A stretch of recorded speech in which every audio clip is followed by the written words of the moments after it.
Hi friends, welcome to my channel. అందరూ సంక్రాంతి పిండి వంటల్లో అయితే బిజీగా ఉండుంటారు కదా. సో మీ పిండి వంటల్లో అయితే సింపుల్గా చేసుకునే క్యాషు చిక్కీ కూడా అయితే యాడ్ చేసేసుకోండి. అదేనండి జీడిపప్పు పాకం. ఇదైతే చేయడం అంటే చాలా ఈజీ. ఇంకా తినడం కూడా తినడానికి కూడా చాలా టేస్టీగా ఉంటుంది. నేను ఇది సెకండ్ టైం అయితే టేస్ట్ చేశాను. అంటే ఇంతకుముందు కాలేజీలో ఉన్నప్పుడు టేస్ట్ చేశాను. నార్మల్గా క్యాష్యూ అంటేనే కొంచెం కాస్ట్లీ కదా. అలాంటిది ఇంక మాలాంటి మిడిల్ క్లాస్ వాళ్ళకైతే క్యాష్యూ అనేది అయితే ఒక పండగలాగా అన్నమాట. సో అదైతే ఇప్పుడు ఆ వీడియో అయితే మీతో షేర్ చేసుకుందామని అయితే ఈ- చూ నేనైతే నిన్న క్యాష్యూ చిక్కీ అయితే వీడియోతో మీతో షేర్ చేసుకుంటున్నాను. ఇక్కడైతే నేను నార్మల్ ఫ్లిప్కార్ట్ నుంచి అయితే తీసుకున్నానండి. హాఫ్ కిలో వచ్చేసి 400 రూపీస్ అట్లా పడ్డాయి. సో వాటినైతే నేను నీట్గా క్లీన్ చేసుకోవాలి. ఏమి ఉండవు అందులో, నార్మల్ ప్యాక్డ్ కాబట్టి బాగానే వస్తాయి. ఇవైతే నేను గుండ్లుగానే తీసుకున్నాను. మీకు కావాలి అనుకుంటే వాటిని ఓపెన్ చేసుకోవచ్చు, ఇరిగిపోకుండా జాగ్రత్తగా అయితే ఓపెన్ చేసుకోవచ్చు. నేనైతే ఇక్కడ ఇవి కొలిస్తే నాకు 3 కప్పుల క్యాష్యూ అయితే వచ్చాయి. హాఫ్ కిలోకి 3 కప్పుల క్యాష్యూ అయితే వచ్చాయి. ఇలా ఒక కడాయి పెట్టేసుకొని ఇందులో డ్రైగా రోస్ట్ చేసుకోవాలి. ఎలాంటి నెయ్యి కానీ నూనె కానీ ఏమీ యాడ్ చేయక్కర్లేదు. నార్మల్గా రోస్ట్ చేసుకుంటే సరిపోతుంది. ఇంకా దీనికోసం వచ్చేసి బెల్లం అయితే క్వాంటిటీకి కరెక్ట్గా హాఫ్ అయితే 1 కిలో జీడిపప్పు తీసుకున్నామంటే హాఫ్ కిలో బెల్లం అయితే కరెక్ట్గా సరిపోతుంది. ఇంకొంచెం స్వీట్ ఏదైనా ఎక్కువ కావాలి అనుకున్న వాళ్ళైతే కొంచెం ఎక్కువైనా కూడా యాడ్ చేసుకోవచ్చు. ఇక్కడైతే నేను 3 కప్పులు తీసుకున్నాను కాబట్టి 1.5 కప్పు బెల్లం అయితే తీసుకున్నాను. ఇవి ఎవరైనా గ్యాస్ ఉన్న వాళ్ళ ఎయిర్ ఫ్రైయర్ కానీ ఉన్న మైక్రోవేవ్ కానీ అయితే దానిలో అయితే ఫ్రై చేసుకోండి. చాలా బాగా అయితే ఫ్రై అవుతుంది. చాలా ఈజీగా కూడా పని అనేది అయితే ఈజీగా అయిపోతుంది. ఇక్కడ వచ్చేసి నేను పాకం కోసం అయితే బెల్లంలో వాటర్ యాడ్ చేసాము కదా, వాటిని మెల్ట్ అవ్వనివ్వాలి. వన్స్ ఇది కొంచెం మెల్ట్ అయిన తర్వాత మనం ఫిల్టర్ చేసుకుందాం. ఎందుకంటే బెల్లంలో ఏమైనా పొట్టు పీచులు అలా ఉంటాయి కదా, అలాంటివి ఏమీ రాకుండా ఉండాలంటే మనం ఒకసారి ఫిల్టర్ చేసుకున్నామంటే అందులో ఏమీ ఉండకుండా అయితే మనకి నీట్గా అయితే వస్తుంది.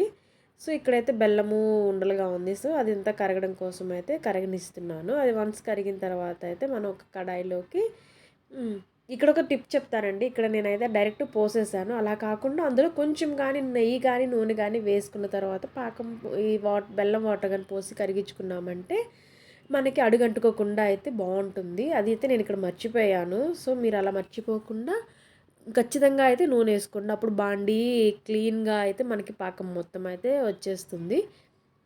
ఇక్కడ ఫిల్టర్ చేసుకున్న బెల్లం వాటర్ని అయితే మళ్ళీ ఒక కడాయిలో పోసుకొని అయితే మనం పాకం తీసుకోవాలి. పాకం చెక్ చేసుకోవడం కోసం ఇలా ఒక బౌల్లో వాటర్ తీసుకోవాలి. అది మనం అందులో పాకం డ్రాప్ వేసినప్పుడు మనకి అది విడిపోకుండా దగ్గరగా అవ్వాలి. ముద్దలాగా అయితే మనకి పాకం అనేది అయితే సరిపోతుంది. ఇక్కడ వచ్చేసి పాకము ఉడుకుతూ ఉంటుంది కదా. సో మధ్య మధ్యలో చెక్ చేసుకుంటూ ఉండాలి. నాకైతే ఇక్కడ పాకం తీస్తుంటే అందులో వచ్చే పాకం ఉంటుంది కదండి, నాకు అదైతే తిరిగి అందులో వేయడం కంటే నా నోట్లో వేసుకోవడం అంటే చాలా ఇష్టం. నాకు ఆ పాకం అంటే చాలా బాగా నచ్చుతుంది. అందుకోసం నేను మా ఇంట్లో ఎప్పుడు అరిసెలు అలా చేస్తున్నా కూడా ఆ పాకం అంతా అయితే నేనే తినేస్తూ ఉంటాను. సో ఇప్పుడైతే ఇక్కడ మనకు ఆల్మోస్ట్ అయితే పాకం అయితే వచ్చేసింది. మనం ఫస్ట్లో వేసింది అయితే ముద్ద అయిపోయింది కదా, ఇదైతే బాల్ లాగా అవుతుంది కదా. ఈ స్టేజ్లో అయితే మంట లో ఫ్లేమ్లో పెట్టేసుకొని దీన్ని అయితే బాగా కలుపుకోవాలండి. కలపడం కూడా స్పీడ్గా కాకుండా కొంచెం మీడియంగా అయితే మనం కలుపుతూ ఉండాలి. అంటే అలా కలపకపోతే ఏమవుతుందంటే పాకం అంతా అడుగుకెళ్ళిపోయి బెల్లం అంతా అడుగునే ఉంటుంది. ఇలా కలిపాము అంటే మనకి క్యాష్యూ చుట్టూ పాకం అనేది బాగా పట్టుకొని మనం ఆల్మండ్ కిసెస్ చాక్లెట్స్ తింటాం కదా, లోపల ఆల్మండ్ ఉండి పైన చాక్లెట్ కోటింగ్ తోటి అలా తిన్నట్టయితే ఇక్కడ పాకము క్యాష్యూ చుట్టూగా పాకం అయితే బాగా వస్తుంది. అప్పుడు టేస్ట్ అనేది అయితే చాలా బాగుంటుంది.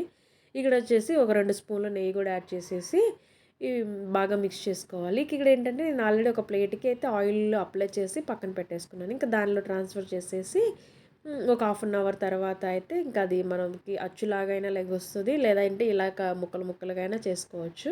మా పిల్లలు అయితే ఆల్రెడీ దీన్ని ముక్కలు ముక్కలుగా చేసేసారు. ఇంకా అందుకోసమే నాకైతే ఒక అచ్చులాగా అయితే ఏం రాలేదు.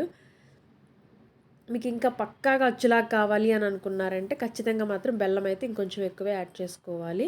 ఇదైతే మన టేస్ట్కి కరెక్ట్గా సరిపోతుందండి తీపికి.